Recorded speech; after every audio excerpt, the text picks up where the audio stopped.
सावन का महीना शुरू होते ही जगह जगह मंदिरों में, लोगों के घरों में रुद्राभिषेक का आयोजन किया जाता है। रुद्राभिषेक को लेकर के एक मान्यता है कि इस पूजा को करने से भगवान शिव प्रसन्न होते हैं और मनचाहा फल देते हैं। इसके साथ ही रुद्राभिषेक को करने से ग्रह जनित दोषों और रोगों से भी मनुष्यों को शीघ्र ही मुक्ति मिल जाती है। शास्त्रों के अनुसार ऐसा माना गया है कि सभी देवताओं की आत्मा में रुद्र है और रुद्र की आत्मा में हर एक देवता बसा हुआ है। रुद्र भगवान शिव का ही एक रूप कहा गया है। ये रूप भोलेनाथ को बहुत अधिक प्रिय है। यही कारण है कि भोलेनाथ के महीने सावन में रुद्राभिषेक को बहुत लाभदायक माना जाता है। सावन महीने में सोमवार को खास तौर पर रुद्राभिषेक का आयोजन किया जाना चाहिए। सावन के सोमवार के दिन अगर रुद्राभिषेक किया जाता है तो इससे भोलेनाथ बहुत प्रसन्न होते हैं और अपने भक्तों को मनचाहे फल प्रदान करते हैं।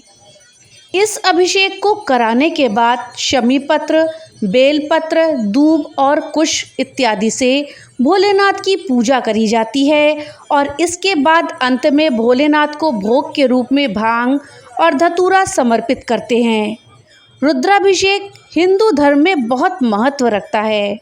भोलेनाथ को प्रसन्न करने के लिए सावन के महीने में इसका आयोजन करते हैं।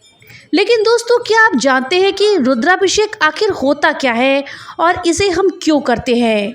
आखिर कैसे हुई थी रुद्राभिषेक की शुरुआत और इसको करने के क्या लाभ हैं? रुद्राभिषेक कितने प्रकार का होता है और इसको करने के नियम क्या हैं और क्या है रुद्राभिषेक का महत्व? साथ ही इस बार सावन के महीने में रुद्राभिषेक की शुभ तिथियां कौन कौन सी हैं? आज इस वीडियो में हम इन्हीं सब सवालों के जवाब जानेंगे। इस जानकारी के लिए वीडियो में हमारे साथ अंत तक बने रहिएगा, जिससे कि आपको सही और सटीक जानकारी प्राप्त हो पाए। नमस्कार दोस्तों, राधे राधे। आपके हमारे चैनल ज्ञान शास्त्र में आप सभी का स्वागत है।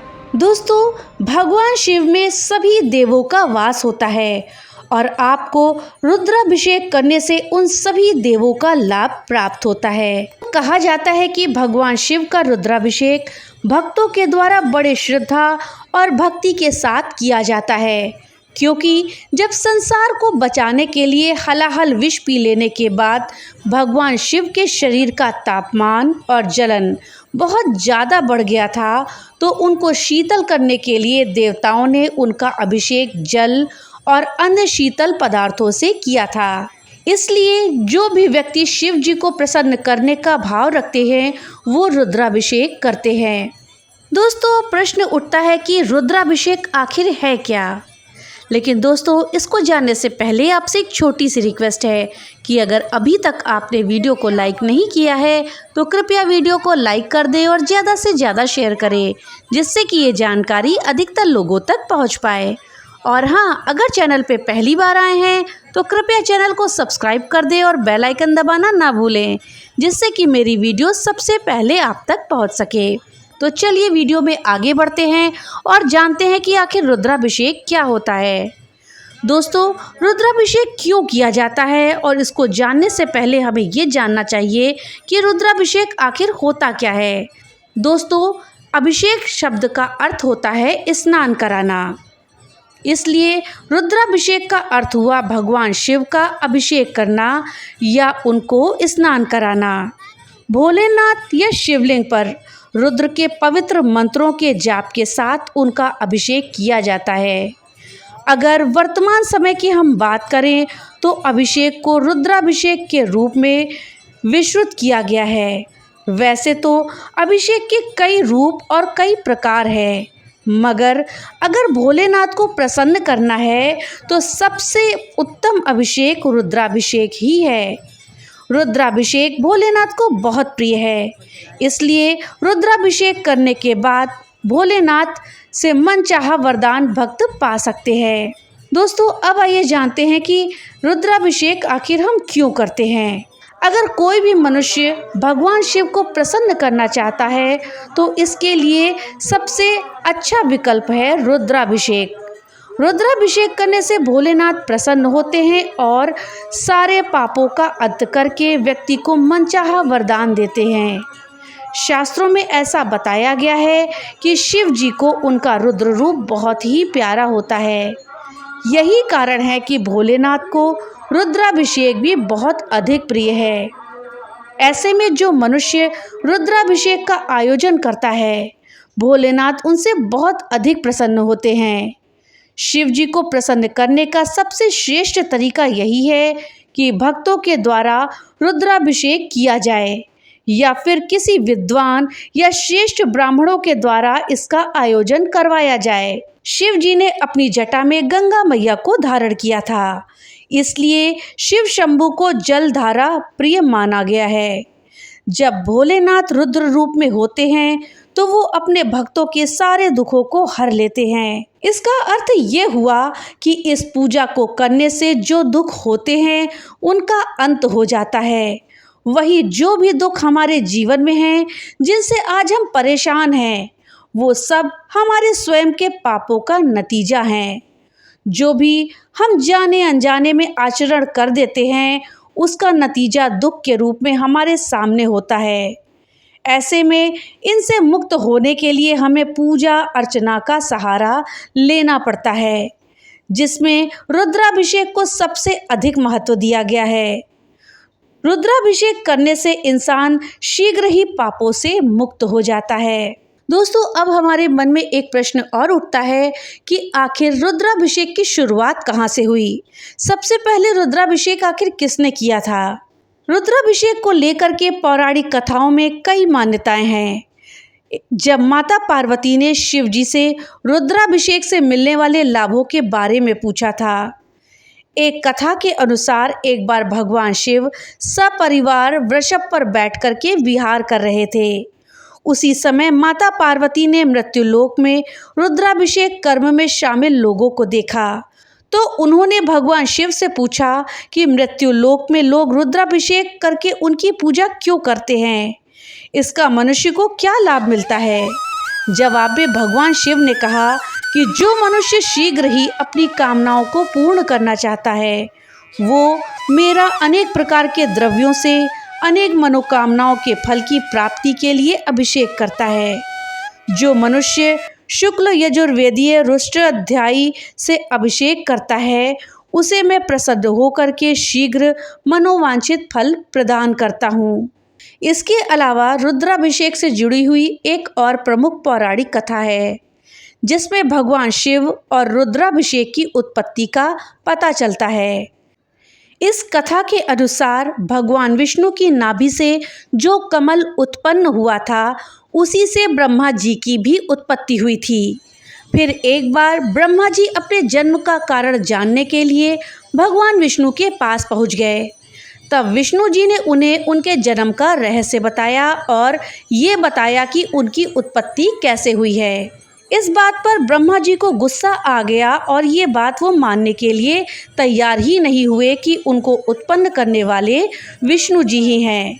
दोनों में भयंकर युद्ध छिड़ गया। इस विवाद को सुलझाने के लिए भगवान शिव ने एक अनंत ज्योतिर्लिंग का रूप धारण किया और कहा कि जो भी इस ज्योतिर्लिंग की ऊपरी और निचली सीमा को पहले खोज लेगा, वही श्रेष्ठ होगा। ब्रह्मा ऊपरी दिशा में और विष्णु जी निचली दिशा में खोजने लगे, लेकिन दोनों ही असफल रहे।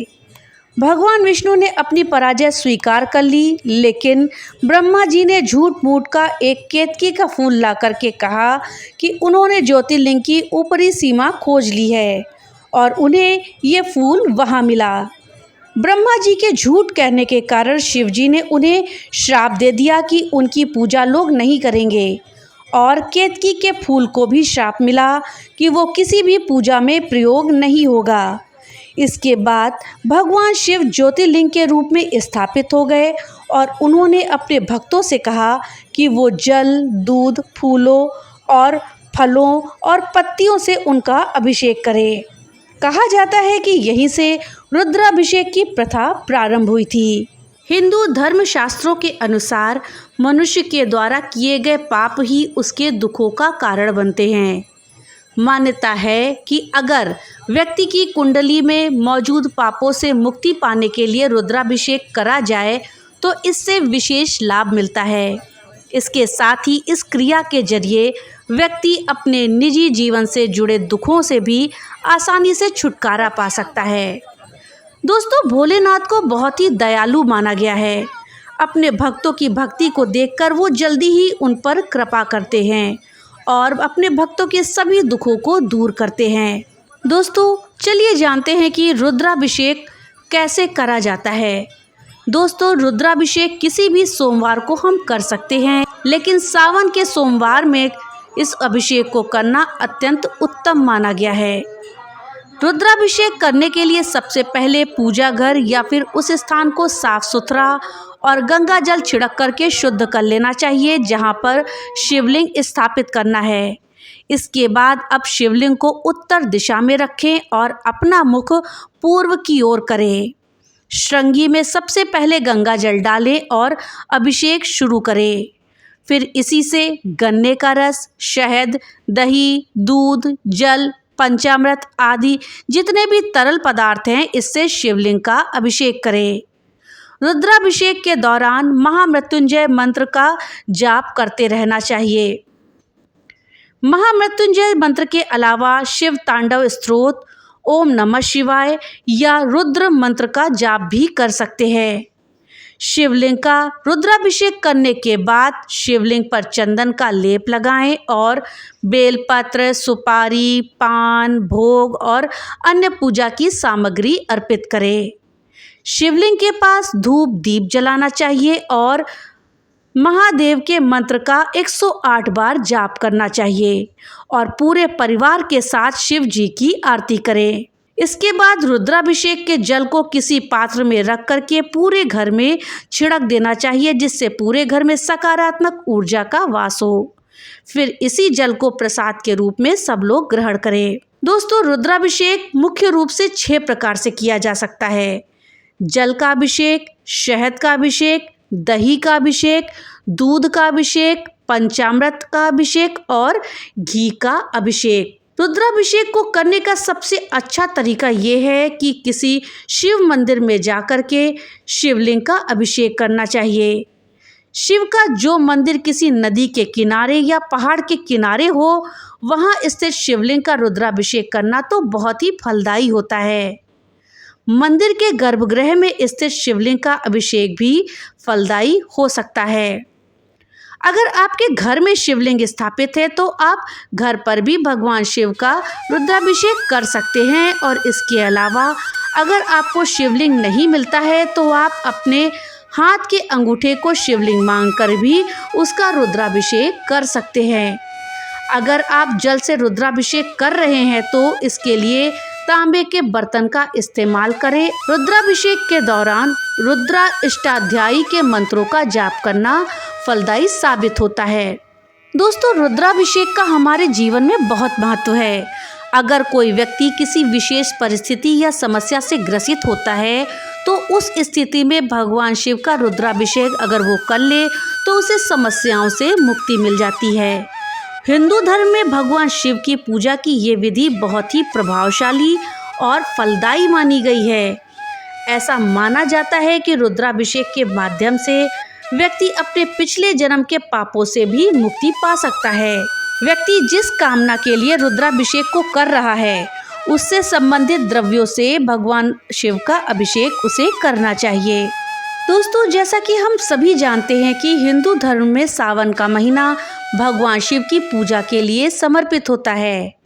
सावन के महीने में किए गए पूजा व्रत से महादेव की विशेष कृपा हम सबको प्राप्त होती है और सावन में रुद्राभिषेक का महत्व भी बढ़ जाता है। दोस्तों, इस बार 2025 में सावन महीने की शुरुआत 11 जुलाई 2025 से हो रही है और 9 अगस्त 2025 को सावन समाप्त हो जाएगा। इस दौरान भगवान शिव का रुद्राभिषेक करना एक विशेष पूजा अनुष्ठान है। दोस्तों, रुद्राभिषेक में 108 पवित्र द्रव्यों से शिवलिंग का अभिषेक किया जाता है। सावन का महीना रुद्राभिषेक के लिए बहुत शुभ होता है, लेकिन इस महीने में कुछ सबसे जरूरी शुभ तिथियां भी हैं। इसलिए हमें जान लेना चाहिए कि सावन में वो कौन सी तिथियां हैं जो रुद्राभिषेक के लिए अत्यंत शुभ मानी जाती हैं। साथ ही रुद्राभिषेक से हमें क्या लाभ सावन के महीने में प्राप्त होता है। दोस्तों, रुद्राभिषेक एक ऐसी अनुष्ठान विधि है जिससे शिवजी शीघ्र प्रसन्न होते हैं। सावन के अलावा भी अन्य दिनों में रुद्राभिषेक कर सकते हैं, लेकिन सावन के महीने के सावन सोमवार, सावन शिवरात्रि और नाग पंचमी जैसे शुभ अवसरों पर रुद्राभिषेक करना बहुत ही महत्वपूर्ण माना जाता है। दोस्तों, इस बार साल 2025 में रुद्राभिषेक की जो प्रमुख तिथियां हैं उनकी तारीख हैं। पहली है सोमवार 14 जुलाई को, जिस दिन सावन का पहला सोमवार होगा। दूसरी है 21 जुलाई दिन सोमवार को, जो कि सावन का दूसरा सोमवार है। तीसरी है सावन का तीसरा सोमवार 28 जुलाई। चौथी सावन का चौथा सोमवार 4 अगस्त और 23 जुलाई बुधवार को सावन शिवरात्रि के दिन। साथ ही 29 जुलाई मंगलवार, जिस दिन नागपंचमी पड़ेगी। ये 6 तिथियां सावन के महीने की ऐसी हैं जिनमें हम रुद्राभिषेक करें तो हमें सबसे उत्तम फल प्राप्त होगा। दोस्तों, रुद्राभिषेक के हमें बहुत लाभ प्राप्त होते हैं। रुद्राभिषेक में दूध, घी, शक्कर, दही और शहद जैसे 5 तत्वों को मिलाकर के शिवलिंग का अभिषेक किया जाता है। इन 5 तत्वों को भगवान शिव का 5 रूपों का प्रतीक मानते हैं। इन तत्वों से शिवलिंग का अभिषेक करने से भक्तों के सारे कष्ट दूर हो जाते हैं, सुख समृद्धि मिलती है, स्वास्थ्य और आध्यात्मिक उन्नति होती है। शिव पुराण में कहा गया है कि सावन के महीने में किए गए रुद्राभिषेक को कर्मफलदायक माना गया है। इससे सांसारिक बाधाएं भी दूर हो जाती हैं। मोक्ष प्राप्त करने के लिए भी सावन में किया गया रुद्राभिषेक विशेष रूप से फलदायी होता है। आप पूर्वजों की आत्मा की शांति के लिए भी सावन में रुद्राभिषेक को कर सकते हैं। ज्योतिष के अनुसार सावन के महीने में किए गए रुद्राभिषेक से शनि और राहु केतु जैसे ग्रहों का दुष्प्रभाव भी कम हो जाता है। वैसे तो रुद्राभिषेक करने से व्यक्ति की सभी मनोकामनाएं पूरी होती हैं। रुद्र को अलग अलग द्रव्यों से प्रसन्न किया जाता है। ये मनुष्य की इच्छा पर निर्भर करता है कि उसे कौन से फल को प्राप्त करना है और कौन से द्रव्य से भोलेनाथ को प्रसन्न करना है। अगर कोई व्यक्ति वाहन प्राप्ति की इच्छा रखता है तो ऐसे में उस व्यक्ति को दही से अभिषेक करना चाहिए। वहीं अगर किसी मनुष्य को रोगों से मुक्त होना है तो उसे रुद्र को कुशा के जल से अभिषेक करना चाहिए। रुद्राभिषेक कराने से घर के सारे ग्रह कलेश, दुख, दरिद्रता, नेगेटिविटी दूर हो जाती है। दोस्तों, क्या आपने भी कभी अपने जीवन में रुद्राभिषेक कराया है? अगर कराया है तो कमेंट बॉक्स में ओम नमः शिवाय जरूर लिखिएगा और अपने अनुभव साझा कीजिएगा। तो दोस्तों, भगवान शिव की कृपा पाने के लिए इस बार आप भी सावन के महीने में रुद्राभिषेक कराएं और भगवान शिव की कृपा प्राप्त करें। दोस्तों, जानकारी आपको कैसी लगी हमें कमेंट बॉक्स में लिख करके जरूर बताइएगा। तो मिलते हैं अगली नई वीडियो के साथ, तब तक के लिए राधे राधे।